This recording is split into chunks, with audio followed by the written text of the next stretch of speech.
Saludos amigos, ¿qué tal? Ya comienza Prodemocracia y estamos con ustedes Henry Blanco y un servidor Luis de Camps. Henry y yo hoy vamos a hablar sobre la educación en la República Dominicana de hoy. Un tema poco tratado en estos momentos, un tema que se lo ha estado tragando sobre todo la vorágine de la discusión política, de la discusión partidista en el país, pero que tiene mucha importancia para el presente y el futuro. Henry, hablar de la educación en la República Dominicana de la actualidad, yo diría que es hablar de una especie como de tragicomedia. Tenemos mucho dinero, se crearon muchas expectativas, hay una gran cantidad de programas que se han puesto en marcha. Sin dudas, a partir del año 2013, cuando empezó a asignarse al sector educación el 4% del Producto Interno Bruto, ha habido un gran movimiento dentro del ámbito. Ha habido una especie como de terremoto financiero. Pero la verdad es que a pesar de todo eso, la educación dominicana sigue presentando índices deprimentes desde el punto de vista de su calidad y desde el punto de vista de lo que son las metas de todo proceso educativo, que es una adecuada formación de la juventud y por lo tanto un fortalecimiento de la conciencia cívica en la sociedad. Antes del acuerdo preelectoral, el pacto que se hizo con todos los candidatos en esa oportunidad para que asumieran un nivel de porcentaje mayor que el que había tenido históricamente. Que todo el mundo pensó en principio que era de relajo. Que era de relajo. Que los candidatos lo firmaron y que no le iban a... Eso era lo grave. Sí, que nadie lo iba a aplicar si ganaba. Que nadie tenía la proporción que generaba el Producto Interno Bruto económica, que generaba exactamente ese 4%.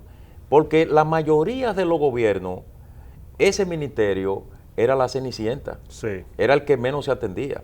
Y de lo que se trataba exactamente era que ningún régimen, ningún gobernante se interesaba, porque el problema de la educación, Luis, entrando en materia... Balaguer le quitó, espérate, antes de que entre en materia, Balaguer en sus dos últimos gobiernos le redujo el presupuesto, sí, a educación. Inclusive, este mismo gobierno, me parece que el año pasado hizo una transferencia quitándole dinero del 4%. Ah, bueno, yo esa información no la tenía. Sí. Pero yo sí recuerdo que en el gobierno del doctor Fernández, en el primero, sí, en 96-2000, se hizo un ligero aumento. Pero en el gobierno del presidente Hipólito Mejía hubo una reducción.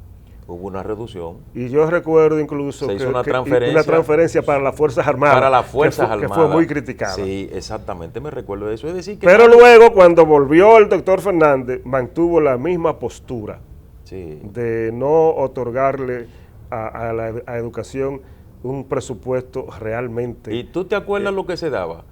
En la mayoría de las ocasiones era menos de un 1%, sí, del Producto Interno Bruto.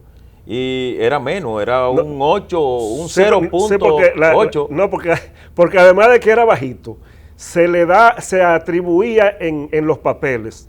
Es decir, se consagraba en el presupuesto. En el presupuesto. En la ley de gastos públicos, sí, se establecía un porcentaje. Pero la apropiación real, cuando se hacía el cálculo al final del año, era menor todavía. Era mucho menor. Entonces, ¿qué es lo que ha ocurrido? Hay, como siempre, ese mismo abandono de los gobernantes en materia educativa ha traído como consecuencia de que a recibir este aumento significativo del 4%, resulta que no había una política clara, definitoria sobre el curso. agregado a una gravedad, Luis, y es que la educación en nuestro país tenía un cúmulo de necesidades, pero un cúmulo de necesidades, de insatisfacciones, que evidentemente eso ha trastornado el curso. Y pienso que no han establecido una prioridad clara sobre el problema del presupuesto. Por eso es que se ha dividido las corrientes en que si es sostenible, si es suficiente el presupuesto, porque de lo que se trata, bueno, plantean de que si es suficiente o no, no importa la cantidad o el monto, de lo que se trata es la eficiencia del gasto, ¿verdad? Sí, lo que pasa es que hay gente que sostiene, bueno, eso lo dijo en una ocasión el doctor Leonel Fernández, Sí. Pero también lo dijeron otros dominicanos, que el problema no era de recursos, que el problema era de eficientizar el gasto.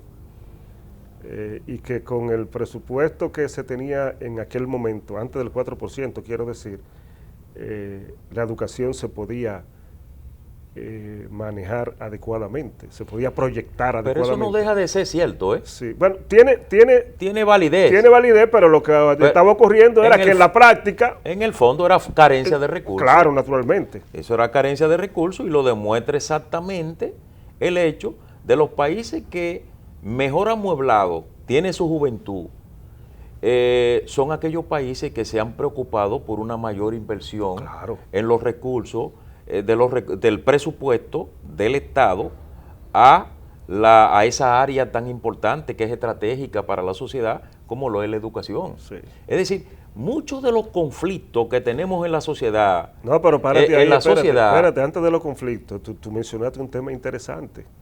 El país que tiene el sistema de educación mejor del mundo, según todas las evaluaciones, porque no voy a mencionar PISA, no voy a mencionar nada, todas las evaluaciones dicen que es Dinamarca. Dinamarca, que tiene un 8%. Y le da un 8% del presupuesto. Del Producto Interno. Del Producto Bruto Interno. Sí. Es decir, al sector educativo. Exactamente. Y ahí siguen una serie de países como Corea del Sur, que me sorprendió. Corea del Sur, que tiene 7.6. Sí, creo que 7.5, 7.6. Que tiene Israel, que tiene un excelente sistema también educativo, y le da, creo que 7.3%. Estados Unidos, 7.3%. Sí. Es decir, esos países que le han puesto el ojo, aumentándole significativamente el presupuesto a educación, son países que se encuentran prácticamente en los primeros mundos, es decir, en países subdesarrollados, que no tengo la cifra de la India, que no tengo la cifra de Inglaterra, pero podemos llegar a la conclusión, Luis, de que evidentemente los países y los gobernantes que se han dedicado a invertir más en educación son aquellos países prósperos, porque de los tantos conflictos que tenemos en la sociedad dominicana, Luis, son el resultado exactamente de la educación. Sí. Es decir, tenemos una población que no sabe hacer nada, es decir, que no tiene una profesión ni siquiera técnica. Aquí, déjame decirte, aquí, y escúchame que te interrumpa, resulta que tenemos una educación con una calidad bajísima. Sí. Nuestros estudiantes son los peores en ciencias, en matemáticas, en los asuntos que tienen que ver con la tecnología. Bueno, por ahí hay un informe que dice que nosotros estamos en uno de los últimos lugares en lectura comprensiva. Sí, que eso es mucho que decir. Es mucho que decir, porque significa que el estudiante no sabe ni leer. No sabe ni leer. Entonces es una situación muy difícil. Si usted no sabe leer, usted no va a aprender nada. Claro, pero paralelamente a eso, entonces hay una campaña, sobre todo desde ciertos ámbitos empresariales, promoviendo el emprendedurismo. Sí, que eso es una cosa absurda, que yo creo que debemos, eso debe ser... Yo creo que no es absurdo, no sea tan radical. Sí, pero que debe haber emprendedores, y el emprendedurismo es una corriente de manejo de la economía, sobre todo... Neoliberal. está vinculada al neoliberalismo, pero ha dado resultados en ciertos países y en ciertas coyunturas determinadas. Lo que usted no puede es empezar a decirle a la gente, como oigo yo, en estos días lo escuché a un alto dirigente del PRM, que es por cierto uno de los dominicanos que tiene la cabeza mejor amueblada, que decía que no, que a los muchachos lo que hay que enseñarle es no a trabajar para que consigan un empleo, sino para crear riquezas. Bueno, si nosotros enseñamos a todo el mundo, ¿verdad?, a todos los muchachos, decimos, mira, lo importante es crear riqueza, yo no sé entonces quién va a desempeñar los empleos. Bueno, ese es un caso ni sé tampoco cómo es que nos vamos a manejar en un país donde todo el mundo, por ejemplo, sea empresario. Yo no sé a quién se le va a vender. Eso es imposible si no se crean las manos de obra tecnificadas que son el motor del desarrollo de los países. Entonces, ¿para dónde va la economía dominicana? Eso es pensando en la exportación solamente. Okay. Eso es pensando solamente, no, hay que crear riqueza, hay que producir innovación para fines de exportación. Sí, pero espérese, exportar es parte del proceso de creación de riqueza de una nación, pero también hay que ponerle atención a la producción para el mercado interno y el desarrollo